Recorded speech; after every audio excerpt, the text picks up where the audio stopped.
আপনি কি করতে পারেন জাতির? আপনার ছেলে মেয়ে জাতির কি করতে পারে? করেছে বা কি? দাপট দেখাবেন না, ক্ষমতা দেখায়েন না। দাপট দেখিয়ে, ক্ষমতা দেখিয়ে, মানুষকে জেল হাজতে দিয়ে অপমান করে খাটো করে বেঁচে থেকে লাভ নেই। সময় ৪৫ মিনিট। যার যত জুলুম বেশি তার তত সময় কম।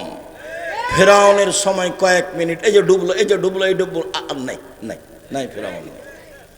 তারপরে আদ সামুদ হঠাৎ করে নেই না, কই আদ নেই, সামুদ নেই, খালি ইতিহাস আছে, শুধু ইতিহাস আছে, দেখতে দেখতে নেই। আদ সামুদ সবচেয়ে বড় জালেম, বিশাল ক্ষমতার অধিকারী। ফেরাউন বড় জালেম। অল্প সময়, আপনাদের নেত্রীর ৪৫ মিনিট সময় দেখে হুঁশ করা দরকার। ক্ষমতা দেখাবেন না কাউকে। দলীয় দাপট দেখিয়ে মানুষকে অপমান করে খাটো করে বেঁচে থাকার চেষ্টা করিয়েন না। আপনি মাটির মানুষ, আবার আপনাকে তৈরি করা হয়েছে শুক্র কীট দিয়ে, দুর্গন্ধময় একটা পদার্থ দিয়ে। আপনার কোনো ক্ষমতাই নেই, আপনার কোনো মান নেই, আপনার কোনো মর্যাদা নেই। আপনি মাটির মানুষ, আপনি দাপট দেখান কেন? ক্ষমতা দেখান কেন? মানুষকে অপমান করেন কেন? মানুষের জমি জাল করেন কেন? আদায় করবেন কেন? মানুষ বাড়ি ঘর করে চাঁদা আদায় করতে যান কেন? এই ছেলে, ভিক্ষা করে খাওয়া বেটা, বাপ বেটা ভিক্ষা করে খাও, চাঁদা তোলো কেন? মানুষের উপরে রাহাজানি করো কেন? জুলুম করো কেন? ব্যবসায়ীর কাছে টাকা নিতে যাও কেন? ব্যবসা করে তোমার বাপকে, তোমার মতো শয়তান বাজে ছেলেকে টাকা দেওয়ার জন্য? তুমি তো একটা চোর, তুমি জাতির জন্য ভারী, তুমি পশু, তুমি প্রাণী, তুমি কুকুর সিরিয়ালের মতো। একজন ব্যবসায়ীর দোকানে গিয়ে ক্ষমতা দেখাও কেন? কে তোমাকে দল করতে বলেছে? কে তোমাকে এগুলো করতে বলেছে? কখনো নয়। ৯০ সাল থেকে বলে আসছি, উপার্জনের পথ ৪টা। ১, দিন মজুরি, সন্ধ্যায় টাকা শেষ। ২, জমি চাকরি, ২৫ দিনে বেতন শেষ। ৩, জমি চাষ, সমান সময় আর না হয় লস, সমান সমান আর না হয় লস। ৪, ব্যবসা। তখন আল্লাহ রসুল বললেন, পৃথিবীর মানুষ শুনে রেখো, সত্যবাদী বিশ্বস্ত ব্যবসায়ীরা জান্নাতের নবীদের সাথে থাকবেন। নবীদের সাথে সহজেই থাকা যায় না। একজন সাহাবী রাতে রাসূলের কাছে অজুর পানি নিয়ে গেছেন আর মেসক। আল্লাহ রাসূল খুশি হয়ে গেছেন। খুশি হয়ে গিয়ে বলছেন, সালমা শেতা, তুমি কিছু চাও? যা চাও চাও। খুব খুশি আল্লাহ রাসূল। তখন সাহাবী বলছেন, আসআলুকা মুরাফাকাতাকা ফিল জান্নাহ, আপনার সাথে জান্নাতে থাকতে চাই। তখন আল্লাহ রসুল বলছেন, আওয়া গায়রা জালেক, না না না না না না, এটা নয়, এটা নয়, অন্য কিছু চাও, অন্য কিছু চাও। তখন সাহাবী বলছেন, হুয়া দাকা, ওটাই চাই, আপনার সাথে জান্নাতে থাকতে চাই। তখন আল্লাহ রসুল বলছেন, শুনুন, আইন্নি বেকাসরাতি সুজুদ আলা নাফসিক, বেশি বেশি রাতে সালাত আদায় করে আমাকে সাহায্য করো, আমি কাউকে সাথে জান্নাতে নিয়ে থাকতে পারবো না, আমাকে সাহায্য করো। কি?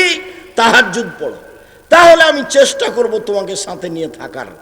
তাহাজ্জুদ ছাড়া মুখের ওপরে একজন খাদেম রাসূলের সাথে থাকতে চাইলেন, আল্লাহ রাসূল তা গ্রহণ করলেন না, না করে দিলেন। আর সত্যবাদী ব্যবসায়ী নবীগণের সাথে থাকবেন জান্নাতে, এই কথা মুহাম্মদ সাল্লাল্লাহু আলাইহি সাল্লাম বলেন।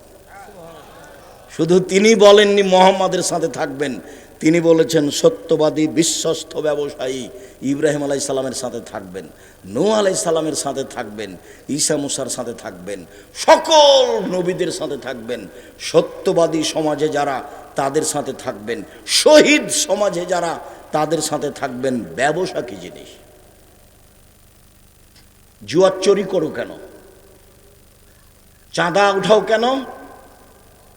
যারা আমার সামনে আছো, অনলাইনে পৃথিবীর যেখানে যারা আছে, এই বক্তব্য যেখানে যখন যে শুনবে, সকল দিনী ভাই বোনকে বলছি, জুয়ার চুরি থেকে বেঁচে থাকো, জুলুম থেকে বেঁচে থাকো, চাঁদাবাজি থেকে বেঁচে থাকো, ভিক্ষা করে খাও। মানুষকে দাপট দেখিয়ে চাঁদা উঠাও কেন? কেন উঠাবা? ব্যবসায়ীর রাস্তা ঘুরতে হবে কেন তোমাকে? বৃত্তশালীর বাড়িতে গিয়ে তোমাকে আক্রমণ করতে হবে কেন? তুমি হায়ানা, তুমি কুকুর, তুমি শৃগাল, তুমি বাঘ ভাল্লুক, তুমি পশু প্রাণী। ভিক্ষা করে খাও বেটা, ভিক্ষা করে খাও উপার্জনের শেষ পথ। এক, দিন মজুরি, দুই, চাকরি, তিন, জমি চাষ, চার, ব্যবসা, পাঁচ, ভিক্ষা। ভিক্ষা করে খাও, শেষ পথ। চাঁদা উঠাও কেন? চাঁদাবাজি করো কেন? কাজ পাও না? ভিক্ষা করো। ট্রেন স্টেশন আছে, বাস টার্মিনাল আছে, ও তো এতে চলে যাও, কমলাপুরে চলে যাবা সকালে, সারাদিন বাপ বেটা ভিক্ষা চাইবে, এইভাবে মানুষে দিবে কেন? তুমি জুলুম করো মানুষের উপরে। কি বুঝাতে চাও তুমি যে ওরা খেয়েছে 15 বছর আমরা খাবো না? এ তোমার কোন স্বভাব? বেয়াদব, ফাজলামি করো। মানুষের টাকা এভাবে জোর করে জুলুম করে খাবা? তুমি জাতির জন্য বোঝা। তোমার বাপের তোমাকে মানুষ করাই ভুল হয়েছে। তোমার বাপের তোমাকে এইভাবে বড় করাই ভুল হয়েছে। তোমার বাপই দোষী। তোমার বাপ তো তোমাকে কিছু শিখাতে পারেনি।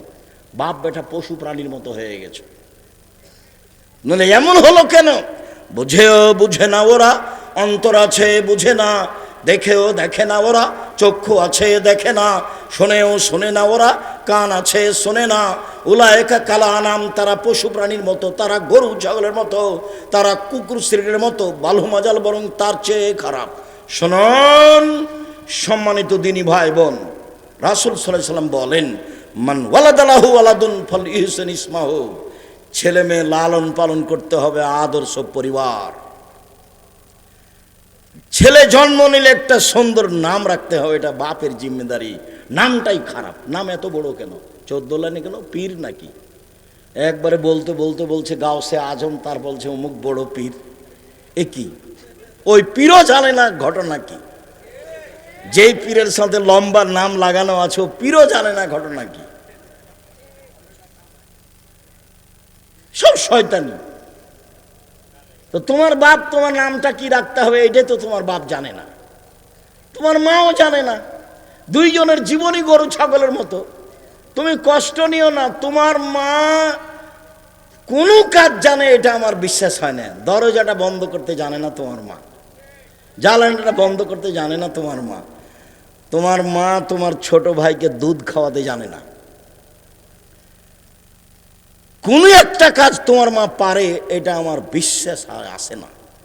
দেখো না তুমি, রাসূল সাল্লাল্লাহু আলাইহি সাল্লাম বলছেন, পৃথিবীর মানুষ শোনো, ছেলে মেয়ে জন্ম নিলে তাকে তার একটা সুন্দর নাম রাখতে হবে। 7 দিনের দিন নাম রাখতে হবে, মাথা নেড়ে করতে হবে, ছাগল জবে করতে হবে, যার নাম আকিকা। আকিকার সাথে কুরবানির কোনো সম্পর্ক নেই। আকিকার সাথে কুরবানির কোনো সম্পর্ক নেই।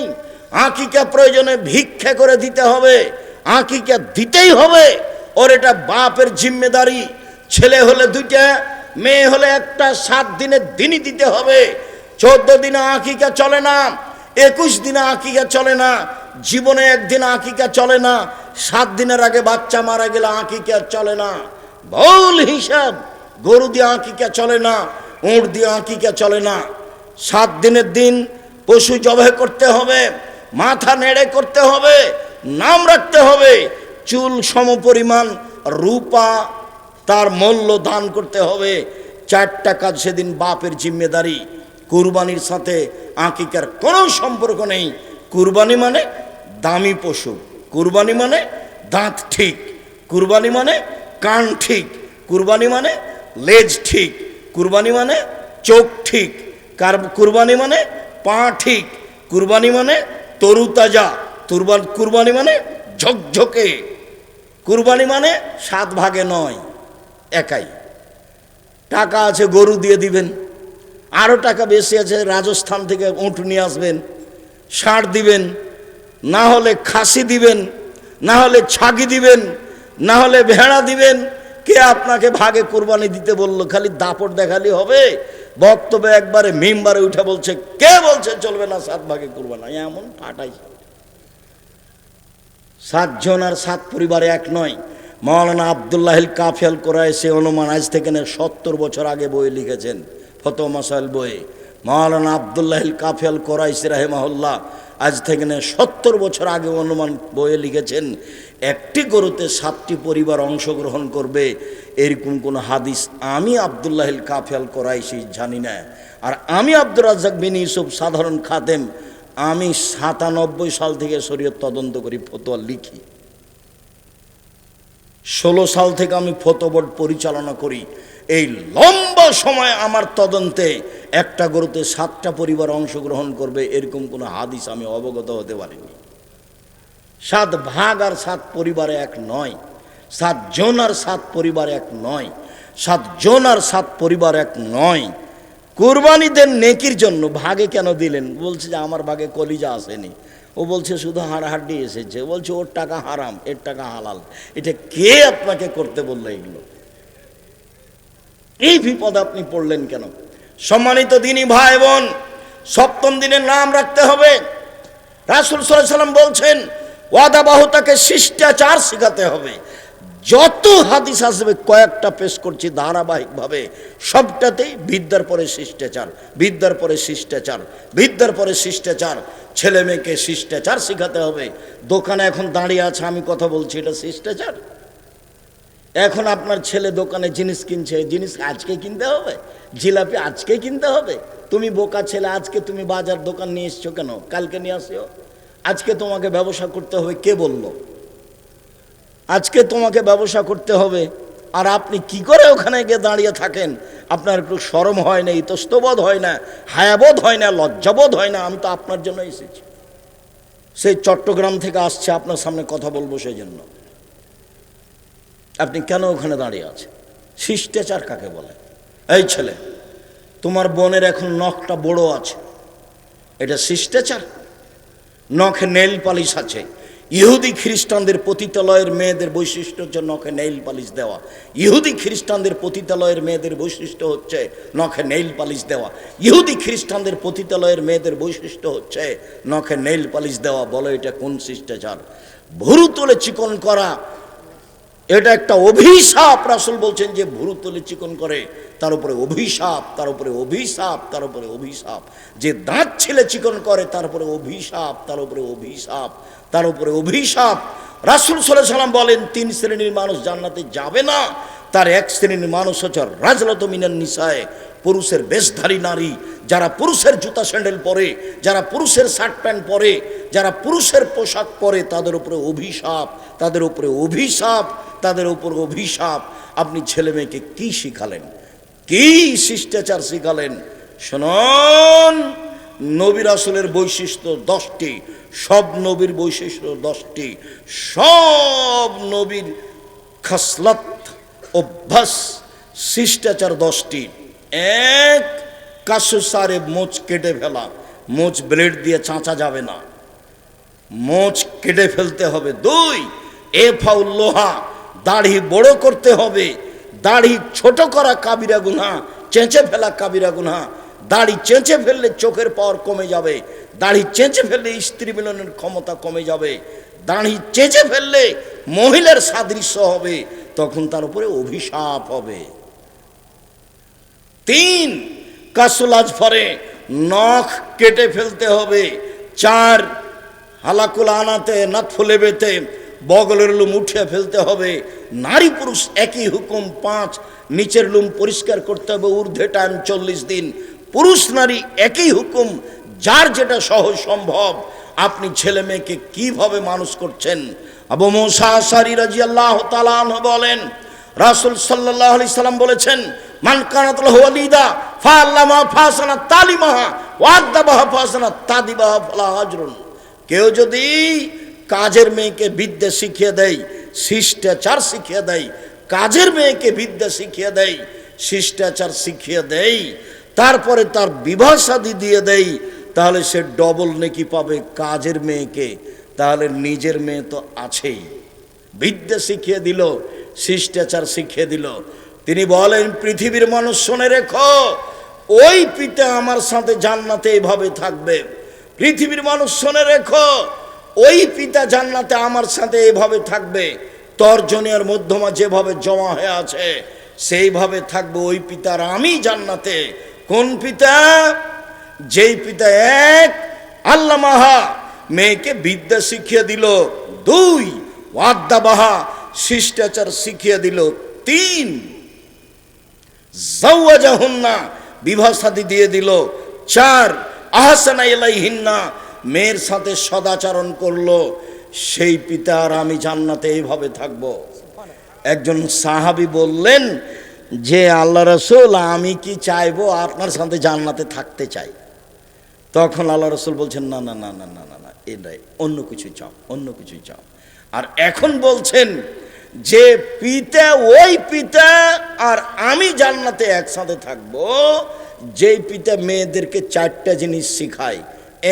1 বিদ্যা, 2 শিষ্টাচার, 3 বিবাহ শাদী, 4 ভালো চালচলন।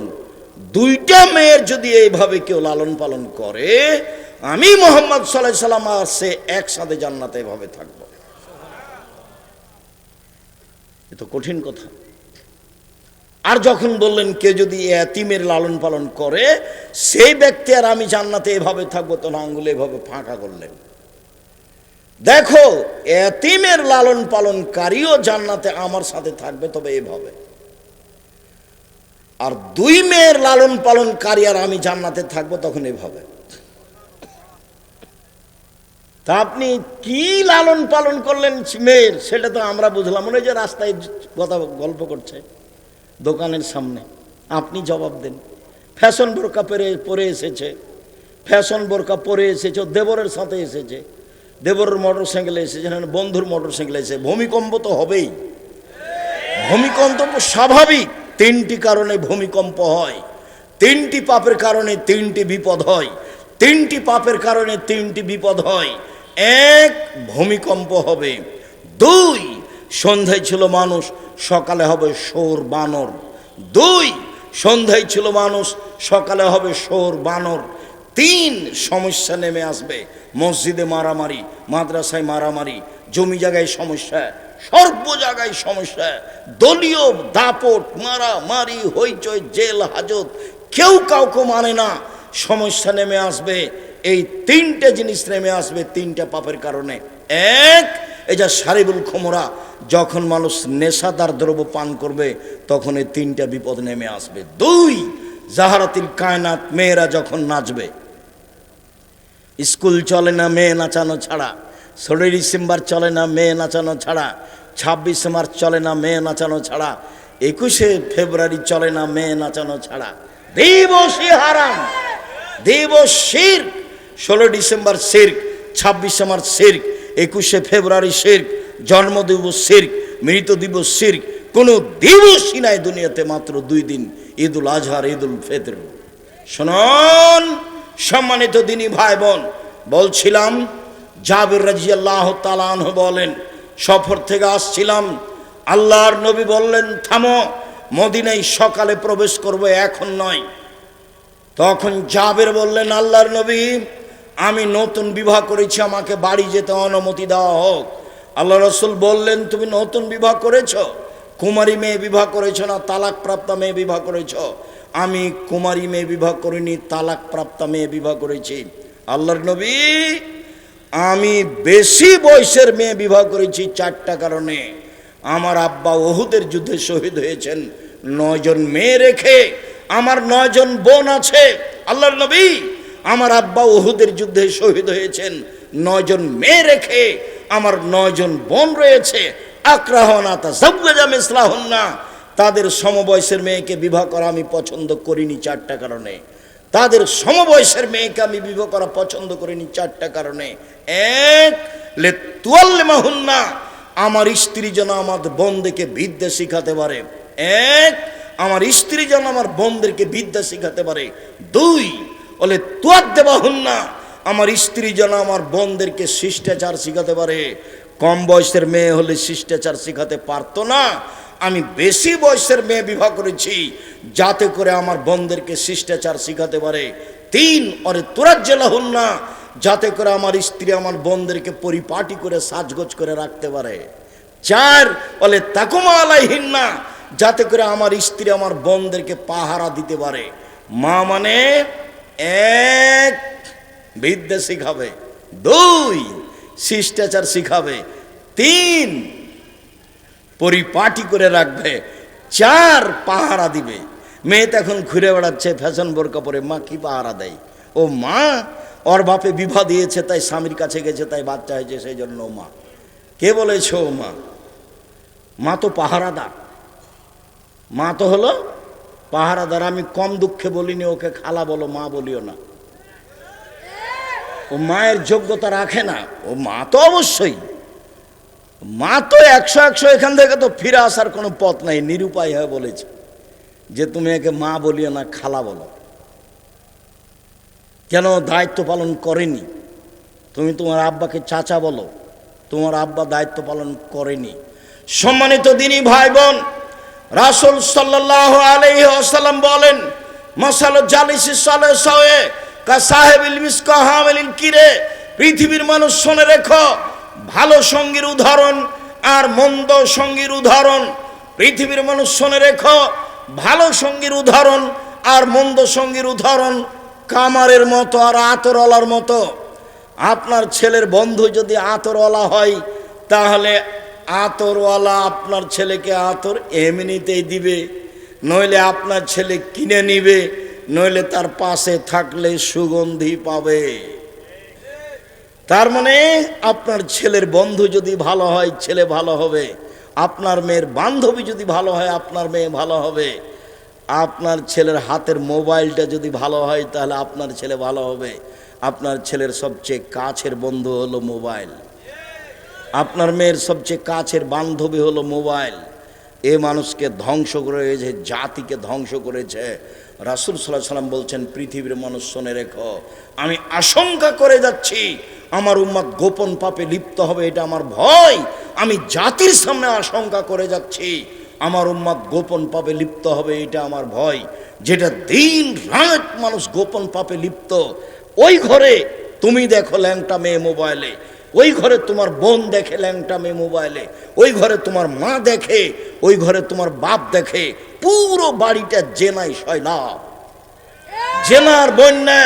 রাসূল সাল্লাল্লাহু আলাইহি ওয়াসাল্লাম বলছেন, আইনানে তাজনিনা জিনাহুম নাজর, 2 চোখের জেনা হচ্ছে চোখ দিয়ে দেখা, ওলো জেনানে জেনা হল ইস্তেমাও, 2 কানের জেনা হচ্ছে কান দিয়ে শোনা, অলিয়াত জেনা হাল বাদশ, হাতের জেনা হচ্ছে হাত দিয়ে ধরা, আর রিজল জেনা হাল মাসি, পায়ের জেনা হচ্ছে পা দিয়ে চলা। জেনাল কলব তাতামান্না তাস্তাহি, অন্তরের জেনা হচ্ছে পরিকল্পনা করা। জেলার নেশালা নুতক, জিহ্বার জেনা হচ্ছে কথা বলা। এগুলো সব মাধ্যম জেনার। বড় মোবাইলের অবস্থা তুমি জানো, তোমার মা ওখানে, তোমার বাপ এখানে, তোমার বোন ওখানে, তুমি এখানে। বলো তো জাতি আর কি করে টিকতে পারে? ভূমিকম্প তো হবেই। 3টা কারণে ভূমিকম্প হবে। 1, মানুষ যেদিন নেশাদার দ্রব্য পান করবে। 2, মেয়েরা যখন নাচবে, সব মোবাইলে মেয়ে নাচে, সব দোকানে মেয়ে নাচে, সব বাড়িতে মেয়ে নাচে, প্রায় সব মোবাইলে মেয়ে নাচে, প্রায় সব দোকানে মেয়ে নাচে, প্রায় সব বাড়িতে মেয়ে নাচে। অতএব ভূমিকম্প স্বাভাবিক।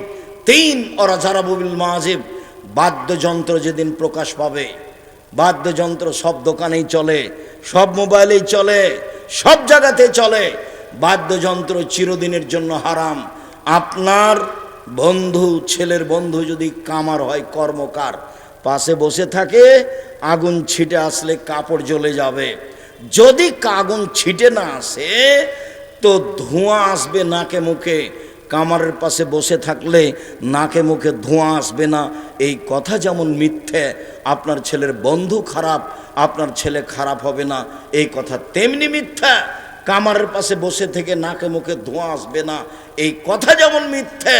আপনার মেয়ের বান্ধবী খারাপ, আপনার মেয়ে খারাপ হবে না, এই কথা তেমনি মিথ্যা। সম্মানিত দিনী ভাই বোন, পরিবারকে বাঁচাতে হলে আপনাকে শক্ত হতে হবে যে কোনো মূল্যে। রাসূল সাল্লাল্লাহু আলাইহি ওয়াসাল্লাম পরিবারের উপরে খুব শক্ত হওয়ার জন্য জোরালোভাবে আদেশ করেছেন। পরিবারকে ভালো মানের শিক্ষা দেওয়ার জন্য আদেশ করেছেন। আপনি আপনার পয়সা খরচ করবেন ছেলে মেয়ের পিছনে। জাতিকে বাঁচাতে হলে ছেলে মেয়েকে মানুষের মতো মানুষ করতে হবে জাতির কল্যাণে। সম্মানিত দিনী ভাই বোন, জায়গার তুলনায় উপস্থিতি অনেক বেশি হওয়ার কারণে আপনারা পরিবেশ পরিস্থিতি কন্ট্রোল করতে পারছেন না, এরপরে দীর্ঘ সময় ধরে বসে আছেন। আমি আপনাদের শুকরিয়া আদায় করি, জাযাকুমুল্লাহ খায়ের। আমি মুখে জাতির কল্যাণ চেয়েছি, মিডিয়ায় চেয়েছি, কলমে চেয়েছি। আব্দুল্লাহর বই আছে, আজকে মনে হয় কি বইয়ের নাম, আল্লাহর পথে যাত্রা। দেখো খোঁজ আছে, আল্লাহর পথে যাত্রা। আর আরও যেগুলো আছে, আমি যেগুলো বক্তব্য দিচ্ছিলাম, উপদেশ বইয়ে আছে, নামাজের উপর বই আছে, আর ওই আলিতে সম্পত্রিকা আমার পক্ষ থেকে একটা ফ্রি আছে, আমি কিনেছি তোমাকে ফ্রি দেওয়ার জন্য। একটা কিনলে একটা ফ্রি পাওয়া যায়। আর যেসব বই পুস্তক আছে সব কিছু বই পুস্তক সংগ্রহ করেন। আর জামিয়া সালাফে ভর্তির তারিখ হচ্ছে 1 জানুয়ারি। জাতির জন্য মিডিয়ায় শিক্ষা মানে খিদমত করতে চাই। অতএব সকল দিনী ভাই বোনকে আজকের আলোচনা মেনে চলার জন্য আব্দুল্লাহ যে পরামর্শ দিয়েছে, আব্দুর রহিম যে পরামর্শ দিয়েছে, সেগুলি মেনে চলার জন্য আন্তরিকভাবে অনুরোধ জানাচ্ছি। পরিবারের উপর শক্ত কঠোর হওয়ার জন্য আন্তরিকভাবে অনুরোধ জানাচ্ছি। এই পর্যন্ত বলে কয়েকটা জিজ্ঞাসার উত্তরে চলে গেলাম। ওয়াজের কমিটি ওয়াজের মাঠের পাশে দোকান বসার ব্যবস্থা করে দিলে দোকান তো বসবেই, ঠিকই বলেছ। এটা যেন না হয় তার ব্যবস্থা করতে হবে। রূপগঞ্জ নারায়ণগঞ্জ জামিয়া সালাফিয়ার ভর্তি কবে? 1 জানুয়ারি। ডিসেম্বরের 1 তারিখ থেকে ফর্ম বিতরণ চলছে। ভর্তির তারিখ 1 জানুয়ারি। দেশের সবচেয়ে বড় প্রতিষ্ঠান, শিরক মুক্ত প্রতিষ্ঠান, বিদাত মুক্ত প্রতিষ্ঠান, দলমুক্ত প্রতিষ্ঠান, সংগঠন মুক্ত প্রতিষ্ঠান, দেশের সর্ববৃহৎ প্রতিষ্ঠান, বিশাল প্রতিষ্ঠান, দলমুক্ত, সংগঠন মুক্ত, শিরক মুক্ত, বিদাত মুক্ত, হিংসা মুক্ত। নির্বাচনে শুকরিয়া, জাযাকুমুল্লাহ খায়ের। আমি আপনাদের আন্তরিকভাবে কল্যাণ কামনা করি। আল্লাহ আমার দিনী ভাই বোনেরা এসেছে তোমাকে সন্তুষ্ট করার জন্য। মানুষের কিছু ভুল ভ্রান্তি থাকতে পারে, তুমি সর্বশক্তিমান, তুমি তাদের মাফ করো, তুমি তাদের ক্ষমা করো। আমাদের যারা মারা গেছে তুমি তাদের কবরের শাস্তি মাফ করো। আমরা যারা অসুস্থ তুমি তাদের আরোগ্য দান করো। আমরা যারা বেঁচে আছি তুমি তাদেরকে তোমার রাসূলের পদ্ধতি অনুযায়ী চলার তৌফিক দান করো। আমাদের ছেলে মেয়েকে মানুষের মতো মানুষ করে গড়ে তোলার সুযোগ করে দাও। তোমার দরবারে এই জোরালো দাবি দেওয়া দোয়া রেখে আজকের সংক্ষিপ্ত আলোচনা এখানেই শেষ করলাম।